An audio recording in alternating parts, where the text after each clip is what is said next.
How likely is it that a condition that is often caused by antibiotics is going to be cured by more antibiotics?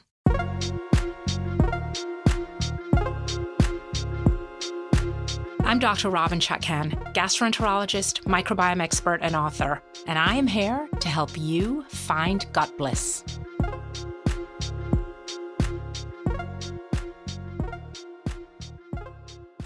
On today's show, I'm continuing the information provided in last week's episode on dysbiosis and SIBO, small intestinal bacterial overgrowth, part 2. And today, I'm going to be talking about diagnosis and treatment. There are currently 2 types of testing for small intestinal bacterial overgrowth. Upper endoscopy with an aspirate of the small bowel, which means that we put a tube down and we suck out some of the fluid in the small bowel, is a gold standard. But it is expensive, it is invasive, and very few gastroenterologists actually do it. The diagnosis from a small bowel aspirate is made when there are more than 1,000 organisms per milliliter of fluid. But besides being expensive and invasive and not readily available, there are also problems with contamination of the aspirate sample. It can be difficult to culture out these organisms in a lab. So small bowel aspirate is almost never done to diagnose SIBO outside of a research facility. Breath testing is a much more widely used test. And the way that's done is that you are given something to drink that has a poorly absorbed carbohydrate like glucose or lactulose. And so you drink that, and then that solution is fermented by bacteria in your small bowel. And the byproduct of that fermentation is hydrogen and methane gases. Those gases diffuse from your gut into your bloodstream, and they are then exhaled by your lungs, and they are measured in a breath test, an exhale breath. The North American consensus statement has decided that a rise in hydrogen of 20 parts per million or more above your baseline by 90 minutes is considered a positive glucose or lactulose breath test result for SIBO. And then there's another condition, IMO, as opposed to SIBO, and that's intestinal methanogen overgrowth, and that's defined as a methane level of 10 parts per million or more at any point during the test. So usually on the test result, you'll see the hydrogen curve on one graph and then the methane curve on another graph. I'm not really going to spend any time on the difference between IMO and SIBO, between intestinal methanogen overgrowth and small intestinal bacterial overgrowth, because that conversation is focused on response to antibiotic therapy, which kind of antibiotic to use to treat it. And I don't recommend antibiotics to treat either condition. So let's spend a minute talking about just the general pros and cons of breath testing. Breath testing is safe, it's simple, it's non-invasive, and it's not super expensive. It's widely accessible, and there are even at-home testing options. So those are the pros. But there are lots of cons. First of all, it doesn't directly measure microbial overgrowth. It's measuring the gaseous byproducts, not the microbes themselves. And it's also not measuring the metabolic byproducts of the bacteria. So it is not a direct measure of what's going on in the small bowel. The accuracy relies heavily on your compliance with the protocol. And the protocol before the test involves oral care. You can't exercise the day of the test. You can't be eating fermentable foods before the test. No antibiotics a month before the test. You can't take any pro-motility agents or laxatives for several days before the test. And there are several other limitations depending on what breath test you're doing. There are lots of commercial home tests, but many of them use a threshold for the hydrogen and methane that are different from the cutoffs that are outlined in the clinical guidelines, and this usually leads to a false positive result. And keep in mind that a lot of the same companies that are selling the tests are also selling treatment protocols to you, so they have a vested interest in you testing positive. A lot of the at-home tests also include a combined criteria of hydrogen and methane, which is really not supported by data and again can lead to false positive results. The breath tests are also hugely affected by variations in your transit time. So if you have rapid transit time or slow transit time, you could get a false positive or false negative result. And finally, There are lots of conditions, there are medications that affect the small intestine that are also going to affect the test results. So, for example, if you have delayed gastric motility, something like gastroparesis, even severe constipation, diverticulosis, if you are taking narcotics, these are all things that can dramatically affect the test results. The bottom line, there really is no perfect test for this. And in my experience, breath testing is very finicky. It is fraught with false positives and false negatives. So when we come back, what about just empiric treatment without relying on a breath test result?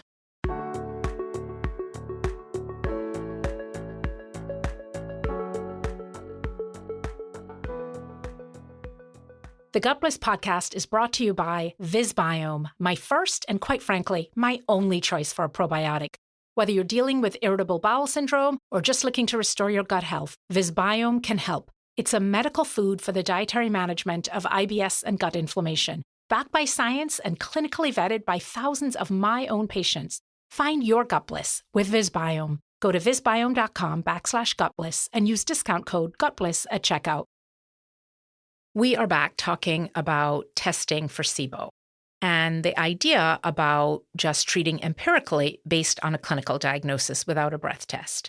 The problem is that there is so much overlap with other conditions like acid reflux and irritable bowel syndrome, so you really can't make a definitive diagnosis based just on symptoms. Now, empiric treatment is fine based on sort of the clinical situation if the treatment consists of what I'm going to recommend, which is primarily diet and lifestyle changes with literally no downside. But it's not so fine if you are planning on taking antibiotics that can, of course, cause further damage to your microbiome and have side effects like Clostridium difficile, etc. Most physicians treat SIBO with an oral antibiotic called rifaximin, which is usually known by the brand name Xifaxan. And the theory is that because Xifaxan has activity against a broad spectrum of bacteria that are overgrowing in the small intestine, using it to reduce their populations should lead to an improvement in symptoms. And it frequently does. The problem is that rifaximin, like most antibiotics, also has activity against essential bacteria in your gut, and it diminishes those populations also. And so the result is usually an initial improvement followed by relapse a few months later. And there's also another problem. Rifaximin, and again, I'll use the terms rifaximin and Xifaxan interchangeably because Xifaxan is a brand that's usually prescribed, rifaximin is a generic. But neither rifaximin or Xifaxan are FDA approved to treat SIBO or dysbiosis. There are currently 3 indications for their use. One is treatment of patients with traveler's diarrhea caused by E. coli. The second is hepatic encephalopathy in patients with advanced liver disease, which means that the liver isn't clearing toxins well and those patients are getting confused. And the third is irritable bowel syndrome with diarrhea. And that is it. There is no mention of SIBO or dysbiosis in the indications for use that is currently approved by the FDA. And while there's definitely some overlap between IBS-D, so irritable bowel syndrome with diarrhea, and SIBO, the majority of people being treated with Xifaxan for SIBO do not have a diagnosis of IBS. My problem with Xifaxan is not that it doesn't work. Many people describe initial improvement after taking it. The reason I don't prescribe it is that it doesn't address the root cause of the problem, which for most people with SIBO is microbial imbalance due to a reduction in the numbers of healthy bacteria in their gut. So when you simply kill off excess bacteria with an antibiotic without addressing the imbalance, the problem tends to recur, which is exactly what I see in the patients who have been treated with Xifaxan. And they're often treated 3 and 4 and sometimes even 5 times in this endless cycle of improvement and then relapse. And this is why I generally do not use this drug. So I think I've made it pretty clear to you that Xifaxan is not my first choice for treating SIBO. When we come back, I'm going to tell you what I do recommend and have used successfully in many of my patients to reverse their symptoms.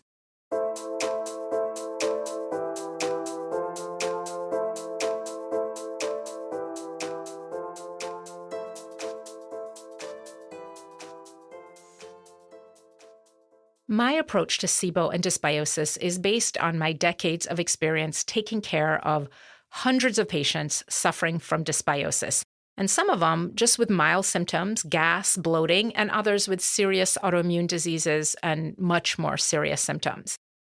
This approach does not necessarily work for everyone.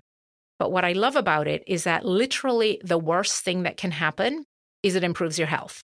There is nothing in what I'm going to recommend that is toxic to you or your microbes. And so much about this plan is really just sensible, good advice. The approach is three-pronged. The first prong is removing medications, practices, foods that are damaging to your microbiome. The second prong is replacing missing or depleted essential bacteria through exposure to soil microbes, fermented foods, and pre, pro, and postbiotics. And the third is restoring your gut with medicinal foods, important micronutrients, and the right environment. There's a lot to go over here, and I literally wrote an entire book about this, my second book, The Microbiome Solution. So if you want the entire program, that would be where you find it. But I want to give you my top 10 tips for restoring your microbiome if you are struggling with SIBO or dysbiosis. Let's get started with the most important part, what to eat. Number 1, eat 30 or more different plants every week. Plants, which are defined as vegetables, fruits, legumes, grains, nuts, seeds, herbs, basically anything that comes out of the ground, off a shrub, vine, or tree. Plants provide the raw material for bacterial fermentation, which produces short-chain fatty acids. You've heard me talk about them before, arguably the most important metabolites for gut and immune function. So eating more plants is a number one strategy for improving your microbiome. The diversity and number of different plants you eat is reflected in the diversity and number of bacteria that you grow in your gut. So you want to eat lots of different types every day. How do we know this? In 2018, researchers from the American Gut Project published the largest human microbiome study ever done. It involved over 10,000 people from 45 different countries.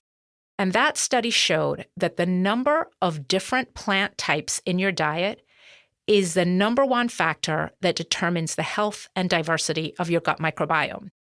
Regardless of what you call yourself, vegetarian, vegan, omnivore, etc., participants who ate more than 30 different plant foods per week had a gut microbiome that was much healthier than those who ate 10 or fewer types of plants per week. I have another tip that I often recommend to my patients, and it's called the 1-2-3 rule. And this can help you get more plant foods onto your plate every day. Here's how it works. Eat 1 vegetable in the morning, 2 at lunch, and 3 at dinner. And there are lots of different ways to accomplish this. You could have a smoothie with some kale or a spinach omelet for breakfast. You could have a salad with chopped veggies for lunch. And then you could have asparagus plus a salad of lettuce and cucumbers with your dinner. Or you can do what I do and make it 3-2-1 instead of 1-2-3 by starting off your day with a green smoothie with at least 3 different vegetables in it. But the 1-2-3 rule, regardless of how you accomplish it, is a great way to make sure you're getting enough dietary fiber without getting bogged down in the details. And it allows you to focus on building your meal around plants, which will help you think about meat as a side dish rather than the main event, which is a great microbe boosting strategy. Number 2, choose your carbs carefully. Complex carbohydrates are what we call good carbs, and they're typically high in fiber, and they include foods like fruits, vegetables, some whole grains, beans, brown rice. Because of their high fiber content, these foods don't cause a surge in insulin levels when you eat them. And from a microbial point of view, they are some of the most important foods for nurturing your microbes. Resistant starches and inulin are 2 types of good carbs that you should know about because they are great for your microbiome. Resistant starches function more like dietary fiber than starch, and they encourage the growth of healthy microbes in your colon, and they act as a prebiotic food, meaning they actually feed your gut bacteria, and they also reduce the production of harmful compounds. So foods high in resistant starches include things like green bananas, green peas, lentils, uncooked rolled oats, and white beans. So these are some of the foods you want to try and get into your diet every day. Inulin is another type of complex carbohydrate that also has prebiotic qualities, meaning it is feeding your gut bacteria. And some foods high in inulin include things like artichokes, asparagus, bananas, garlic, leeks, onions. I tell you, whatever I'm cooking, I always chop up garlic, leeks, and onions and put it in there, whether it's a curry, a soup, etc. Tip number 3, eat some ferments. Fermented vegetables like sauerkraut, kimchi, and pickles are microbiome rock stars because they contain probiotics, live bacteria. They contain prebiotics, fiber to nourish your gut bacteria, and they produce postbiotics, which are all the byproducts of the fermentation, all those healthy things that are being created. So a jar of sauerkraut is the ultimate medicinal food. And a study by researchers at Stanford found that eating fermented foods every day resulted in marked reduction in over a dozen different inflammatory compounds in the body, plus greater diversity of gut bacteria. And in that study, the more fermented foods people ate, the greater the number of microbial species that bloomed in their colon. Tip number 4, and this is a really important one. Eliminate or cut down on ultra-processed foods. I talked about this in last week's episode. Staying away from these foods is good for your microbiome for a number of reasons, and I would say it's essential for your microbiome. These foods have additives and preservatives that are designed to improve their taste, their texture, their flavor, and extend their shelf life. And many of these chemical ingredients are very harmful to your gut microbiome. Plus, any original healthy fiber is usually removed during the processing, and they don't provide enough nutrients to encourage the growth of healthy bacteria. I'm talking here about NOVA classification type 4 foods, so ultra-processed foods. When we come back, what are some of the other lifestyle tips you need to pay attention to, and what to do about the medicine cabinet?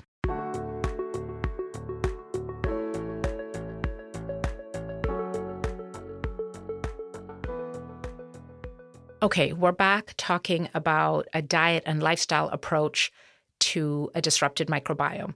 And my 5th tip is alcohol. Moderation or none at all. Remember, before we had antibiotics to kill microbes, we had alcohol. Make sure you are not drinking more than 7 drinks a week. And keep in mind that none may be easier to navigate than some. So if you're struggling to moderate your drinking, think about whether it may actually be easier in the long run to just give it up altogether, and particularly if you are struggling with severe symptoms of SIBO or are concerned about dysbiosis, maybe you're dealing with an autoimmune disease, this would be a really good time to just give up the alcohol. Tip number 6, get moving. It turns out that exercise isn't just good for you, it's also really good for your gut microbes. A study compared stool samples from athletes to those of healthy people the same age who weren't avid exercisers, and it found that the athletes had much greater species diversity and significantly higher levels of beneficial species compared to their non-exercising compatriots. But the good news is you do not need to be a professional athlete or work out every day to benefit from the microbiome boosting effects of exercise.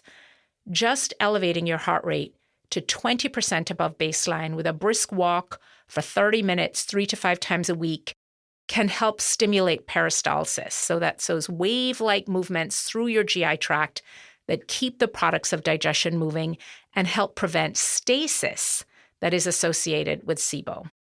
Tip number 7, be judicious with medications. I mentioned this last week in part 1.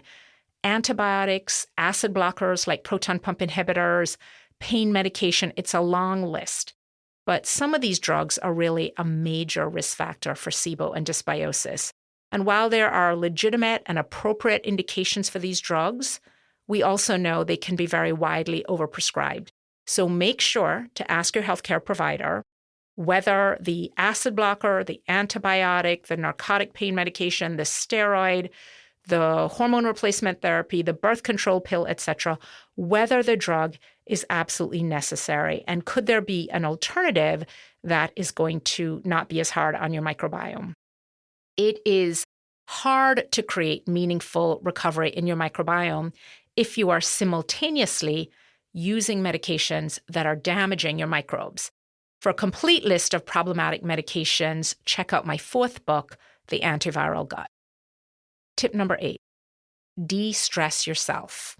For most people, chronic stress, a sort of bad kind of stress, is subconscious. It's not something that you can voluntarily turn on or off. But what you can control is your response. You can intentionally create a healthier way of reacting to stress. Most stress is situational, and you may not be able to change a situation, but different people respond differently to the same set of stressors. So even if you are the ultimate type A control freak who has a hard time letting go, you can train yourself the same way you learn how to hit a tennis ball or ride a bike or play the piano. You can train yourself to change your response to a stressful circumstance. And with enough practice, you can get really good at it.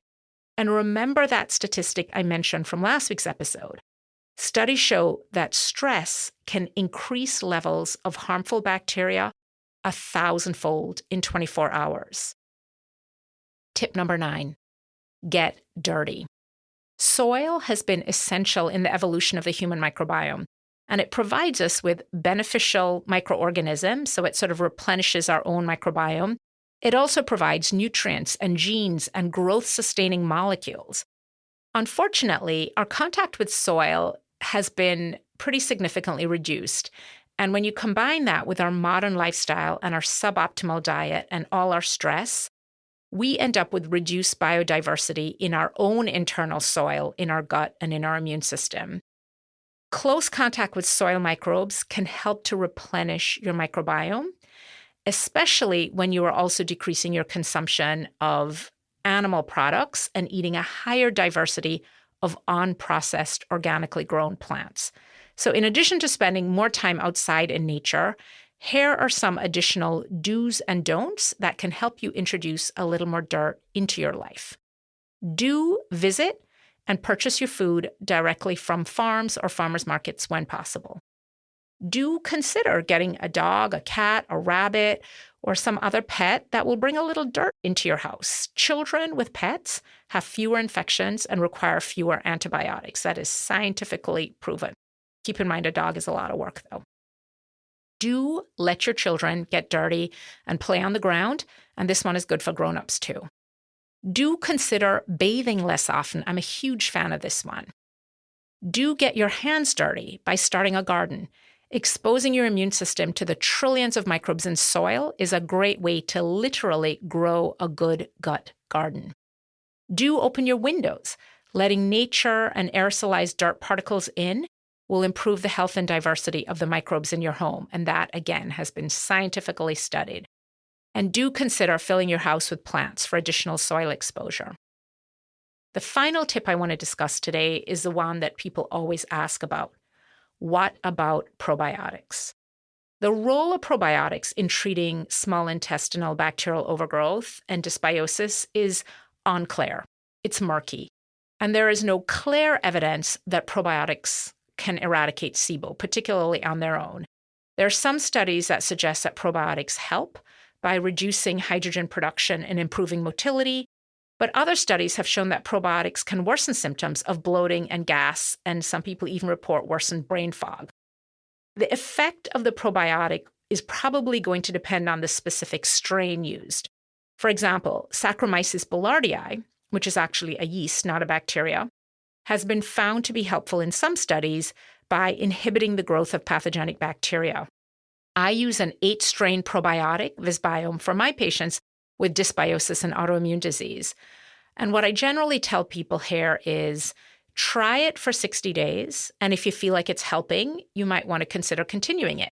But if after 2 months you are not noticing any difference, or you're noticing that your symptoms are worse, you should definitely stop it. And if you notice your symptoms are worse before 2 months, you should also stop it.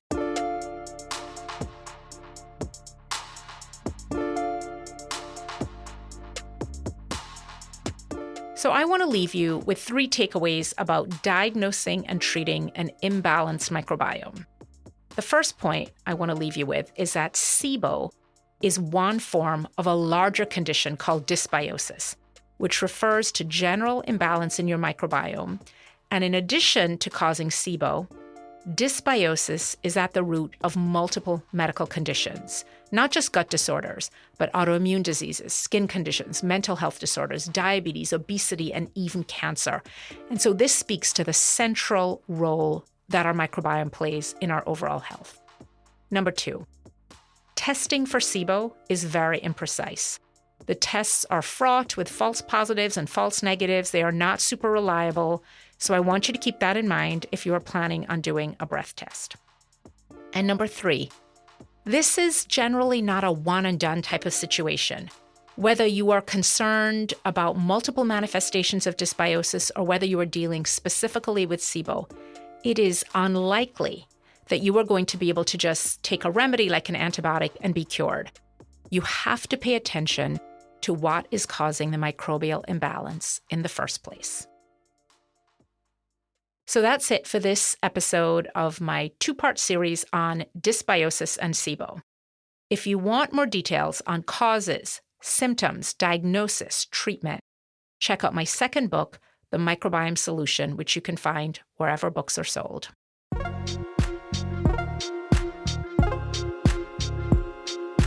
Go to gutbliss.com for my free 7-day microbiome reboot course. If you like what you're hearing, drop a review and hit that subscribe button. And remember, dirt, sweat, vegetables, the best prescription for a healthy gut.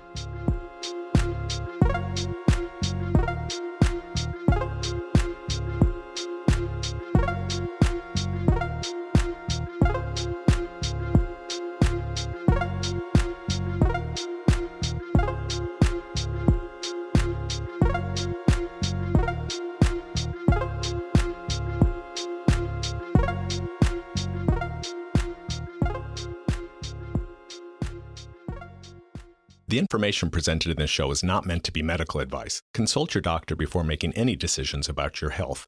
The patients discussed are real people, but names and identifying features have been changed to protect their privacy.